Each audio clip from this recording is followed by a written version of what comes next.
हल्दी घाटी द्वितीय सर्ग।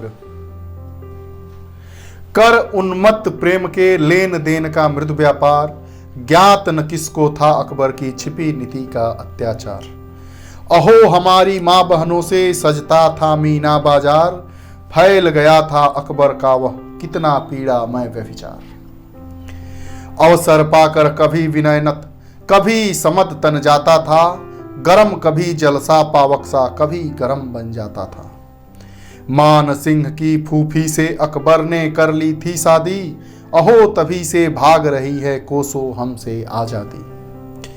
हो उठता था बिकल देखकर मधुर कपोलों की लाली, पीता था अग्निसा कलियों के अंधेरों की मधुमय प्याली। करता था वह किसी जाति की कांत कामिनी से ठनगन, कामातुर वह कर लेता था किसी सुंदरी का चुंबन। था एक समय कुसुमाकर का लेकर उपवन में बाल हिरन, बन छटा देख कुछ उससे ही गुना गुना रही थी बैठ किरण। वह राका शशि की ज्योत्सनासी, वह नव वसंत की सुषमासी, बैठी बखेर थी शोभा, छवि देख धन्य थे वनवासी। आंखों में मद की लाली थी, आंखों में मद की लाली थी, गालों पर छाई अरुणाई, कोमल अधरों की शोभा थी, विद्रुम कलिका सी खिल आई। तन कांति देखने को अपलक, तन कांति देखने को अपलक, थे खुले कुसुम कुल नयन बंद, उसकी सांसों की सुरभि पवन लेकर बहता था मंद मंद। पट में तन, तन में नव यौवन, नव यौवन की छवि माला थी। पट में तन, तन में नव यौवन, नव यौवन की छवि माला थी। छवि माला के भीतर जलती पावन सतित्व की ज्वाला थी एक जगह जग की शोभा, कोई न देह में अलंकार, केवल कटि में बधी एक सोणित प्यासी तीखी कटार। हाथों से सुहला सुहला कर नव बाल हिरन का कोमल तन, विस्मित सी उससे पूछ रही वह देख देख वन परिवर्तन। कोमल कुसुमों में मुस्काता छिपकर आने वाला कौन, बिछी हुई पलकों के पथ पर छवि दिखाने वाला कौन। बिना बनाए बन जाते वन, उन्हें बनाने वाला कौन, कीचक के छिद्रों में बसकर बीज बजाने वाला कौन। कल कल कोमल कुसुम कुंज पर मधु बरसाने वाला कौन, मेरी दुनिया में आता है वह आने वाला कौन।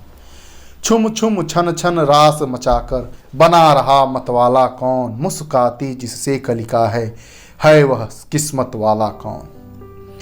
बना रहा है मत पिलाकर मंजुल मधि का प्याला कौन, फैल रही जिसकी महिमा है वह है मधिमा वाला कौन।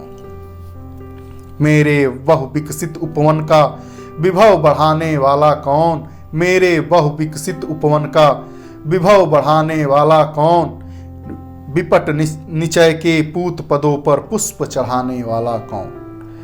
फैला कर माया मधुकर को मुक्त बनाने वाला कौन, छिपे छिपे मेरे आंगन में हंसता आने वाला कौन। महक रहा है मलया नील क्यों, महक रहा है मलया नील क्यों, होती है क्यों कैसी कूक, बौरे बौरे आमों का है भाव और भाषा क्यों मूक। वह इसी तरह थी प्रकृति मग्न, वह इसी तरह थी प्रकृति मग्न, तब तक आया अकबर अधीर, धीरे से बोला युवती से वह कामातुर कंपित शरीर। प्रेयसी गालों की लाली में मधु भार भरा मृदु प्यार भरा, रानी तेरी चल चितवन में मेरे उर का संसार भरा।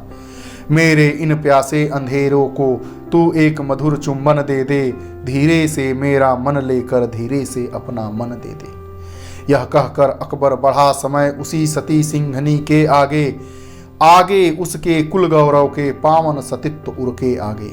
सिसोदिया कुल की कन्या थी, सिसोदिया कुल की कन्या थी, वह सती रही पंचाली सी। छत्राणी थी चढ़ बैठी उसकी छाती पर काली सी, छत्राणी थी चढ़ बैठी उसकी छाती पर काली सी। कहा अटपट कर बोला प्राण लूं या छोड़ेगा यह व्यभिचार, बोला अकबर क्षमा करो अब देवी न होगा अत्याचार। जब प्रताप सुनता था ऐसी सदाचार की करुण पुकार, रण करने के लिए म्यान से सदा निकल पड़ती तलवार, सदा निकल पड़ती तलवार।